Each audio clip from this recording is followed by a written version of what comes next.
Hey, John Gilroy here. Today, a deep dive into privileged access management. Hit the music, Manny.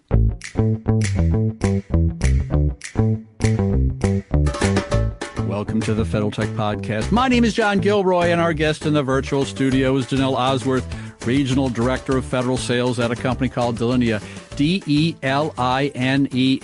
Ginelle, PAM. Everyone in D.C. knows it, but outside, in Kansas and California, no one knows much about privileged access management, do they? Oh, I don't know, John. I think it's more popular than you probably think. Well, we'll find out. We'll ask you a few questions. We're going to focus on the federal government here. But I just got back from California. I was wondering, they're not interested in most of this federal tech stuff anyway, but this is something that's very important to a lot of people. So I have done many interviews about PAM, Privileged Access Management.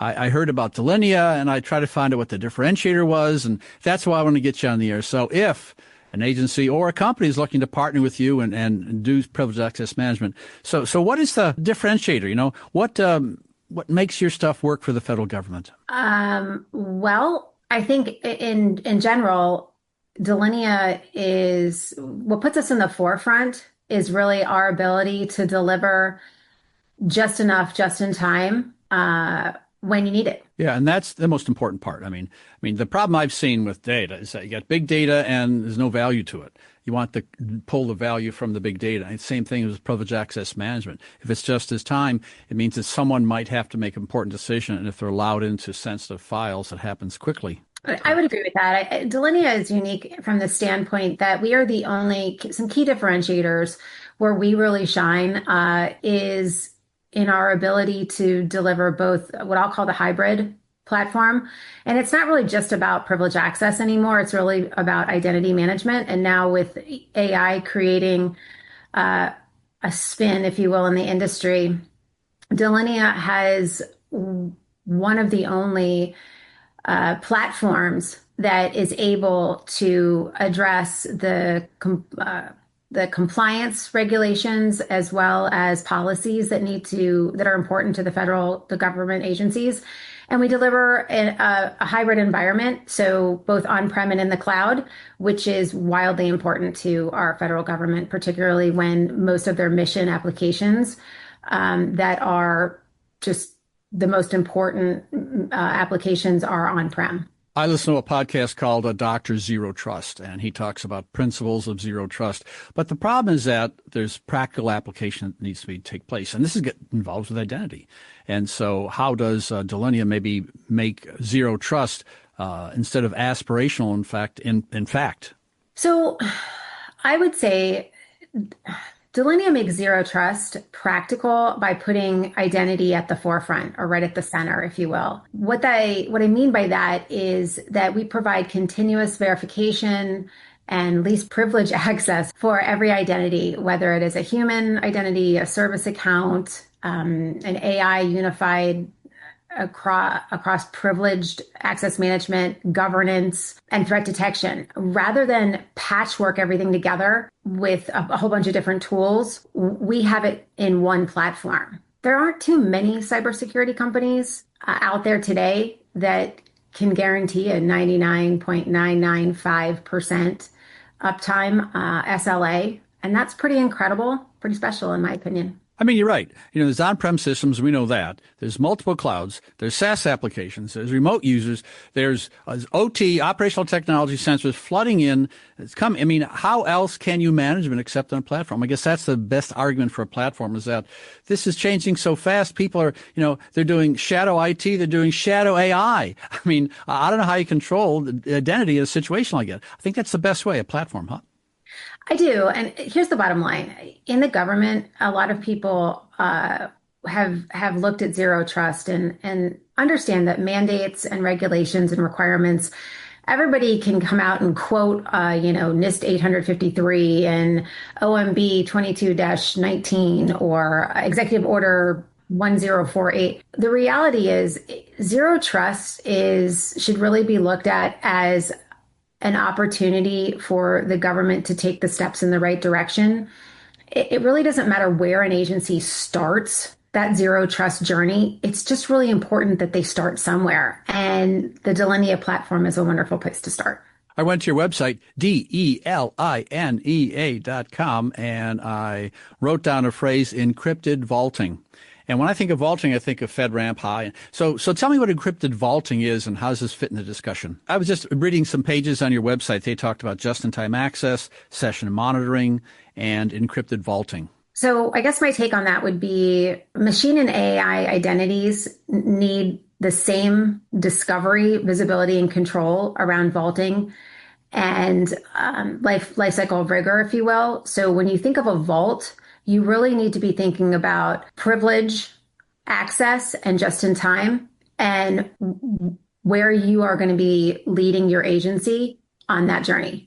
And I think that's the problem, is that AI is creating all kinds of machine identities, and machines are talking to machines. And I was at a conference and they talk about agentic AI, one agent talking to another agent, but someone has to step in and someone has to provide identity for these non-human entities, which is, I didn't say that word until about 3 years ago. Now it seems to be a daily conversation. So how do you handle this influx of AI created identities?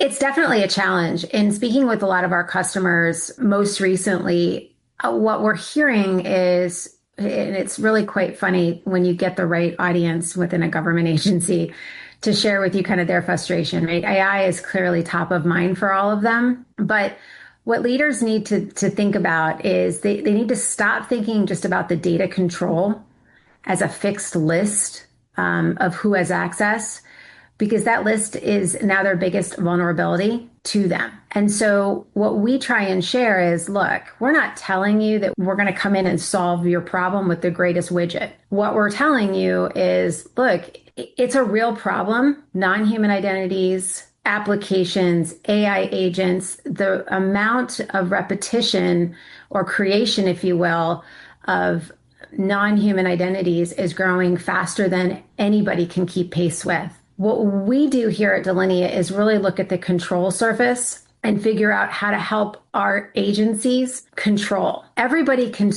discover, right? Great, that's wonderful. But how do you control it on the back end? So what you can do is you can automate the credential management. Is that right? Yes. Automation always scares me. Whenever you have automation and AI agents, I get a little bit reluctant to this, but I think you've done it long enough to be able to. Even you say discovery is a minor thing, but I mentioned operational technology, where are all these sensors? It's hard to find. So how do you do discovery for people who do have PAMP, who have the access management, who has, ability to look at sensitive documents? Just part of your program, identity discovery? Well, so if you don't do discovery, you can't protect what you can't see. Yeah. Right. So what we do at Delinea is we help our customers figure out not only the discovery piece, but the actual, how do we I'll call triage isn't the word we use.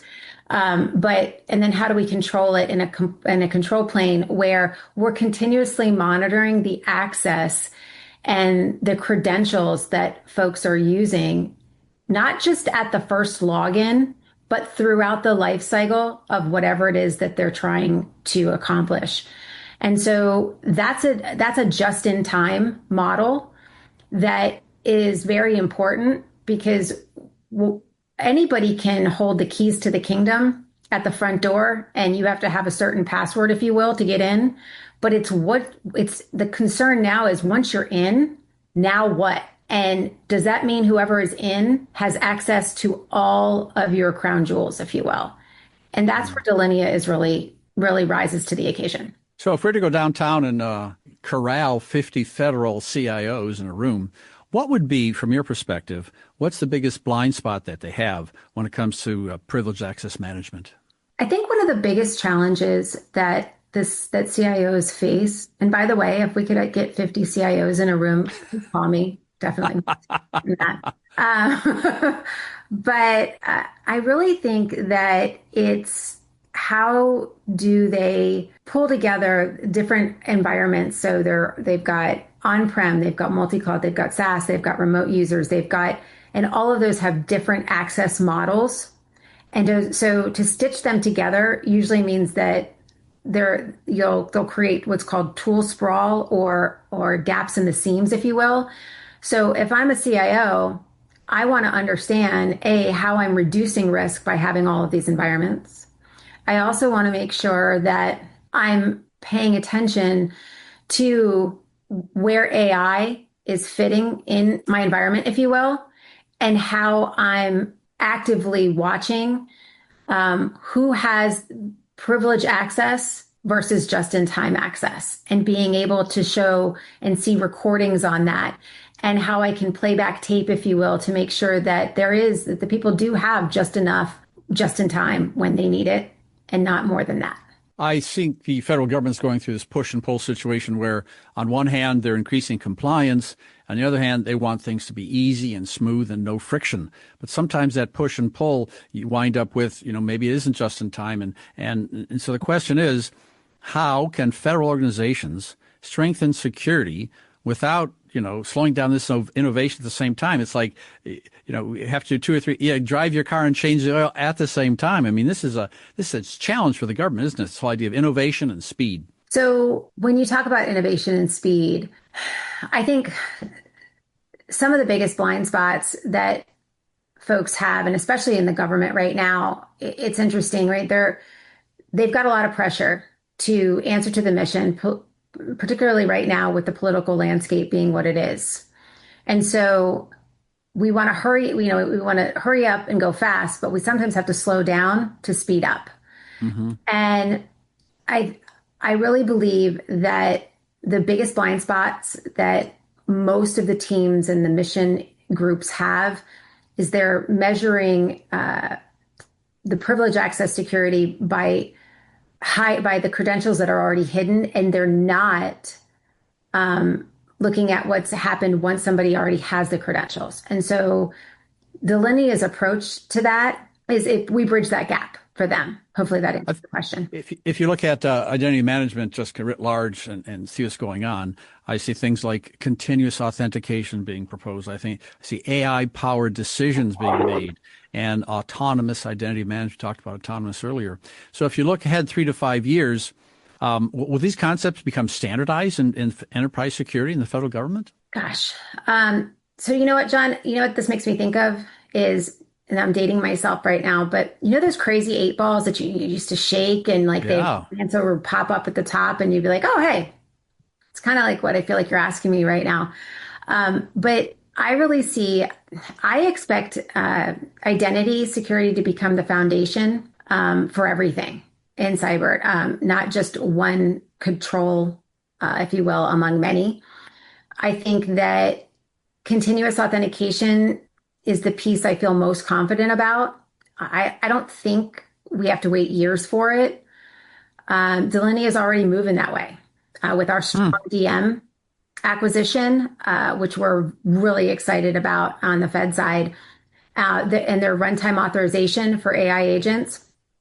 Verifying identity continuously through a session instead of trusting just one login is a game changer for not only the industry, but the federal government. A few years, I don't know, standing privilege will feel as outdated as maybe passwords on a sticky note.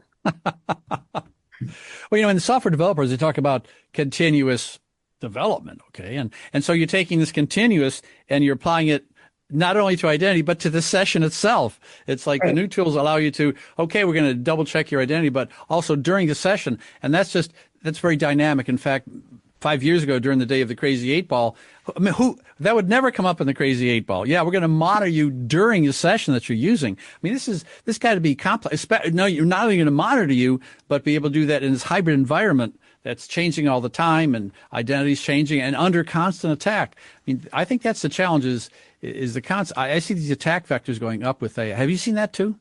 Yes, absolutely. And I think the ratio that I've seen most recently is 86% growth in that. So for every 50 machines, or for every 50 AI agents, it's 1 to 1 human identity. It's crazy, and they can't control it. We can't control it. So the only way to effectively control it is through authentication and authorization. I was at a meeting with a bunch of executives, and a quote was used from a guy named Barry Zhang, and he said that agentic AI should not have agency. Kind of push and pull there. But I guess you can allow agentic AI to have agency if the identity is carefully controlled. Is that the qualifying factor for letting these agents run amok? First of all, I don't think we should ever let them run amok. I hope not. One of one of my biggest concerns, I think, and I would hope that when we're thinking about one of the biggest risks, that we should never allow AI to solely take over, is granting or elevating privilege access anywhere. That I believe is one of the biggest detriments. And I think having a control plane and a way to monitor consistently while somebody's doing an activity or an action, and making sure that they continuously check and reauthorize their credentials is going to be instrumental. I wanted to use amok because you pick up your phone and you read in the last 10 days, AI has reached out and attacked other companies in order to solve a problem. And I don't want to say amok like it's going crazy, but if they give it a task and it doesn't see the boundaries, it just goes for it. So if you give AI a task and the information is in a privileged area, they may try to find a workaround and go through it. So I think this is a real big concern. In fact, what I see in the federal government, more and more people using air-gapped environments to counter this AI attack. And it's like a lake full of crocodiles. It's not, and it's changing an attack. It's just a hard world. And I think maybe, the zero trust first pillar is identity. Maybe that is the concept here. Privileged access to the things, whether it's a human or a non-human identity, but identity's got to be there and also continuously. I would agree. I think one of the big challenges in the Fed space right now too is the customer experience. And the reason that that's so important is, again, I'll go back to the political landscape that we're in today, the financial obligations to make sure that we're good stewards of the spend that the government is making right now. But it's also the customer experience. And funny enough, last quarter, we were meeting with a DOW agency and we were going through the negotiations process. And one of the questions that just kept coming up was, well, they're like they should. They're beating us up on pricing, which was fine. But one of the second main concern was the user experience. And really it comes down to adoption, right? That was the concern. Mm-hmm. Is how do we get our customers, our constituents to buy into whatever the security technology tool of the day is that we're using, right? And so what was interesting about that statement was the tides have definitely turned. But if you can get if you are putting together a security stack in a maturity model that meets the requirements that you need to meet, and you can gain adoption from all of those people along the way, you have a win-win. And with Delinea, we have proven success that our technology just works. And it's really great to be able to walk into a room and go, it just works, guys, right? We can deploy in weeks, not months. Our uptime and our adoption rates are high, and it just works. And that message of adoption being quick and easy is another key, I would say, differentiator for Delinea, but I think it's also a really important fact for any decision maker within the government. And if you're listening to this and walking your dog or at the gym in the squat rack or something, you want to get more information, I will put a link in the show notes to Delinea. You have a new public sector page on that site. Is that correct? We do. We're getting there. We're super excited. Yeah. And people understand exactly some of the challenges of privileged access management. Well, unfortunately, Ginelle, we're running out of time here. You have been listening to the Federal Tech Podcast with John Gilroy. I'd like to thank my guest, Danelle Osworth. She is Regional Director of Federal Sales at Delinea, Delinea. Thank you.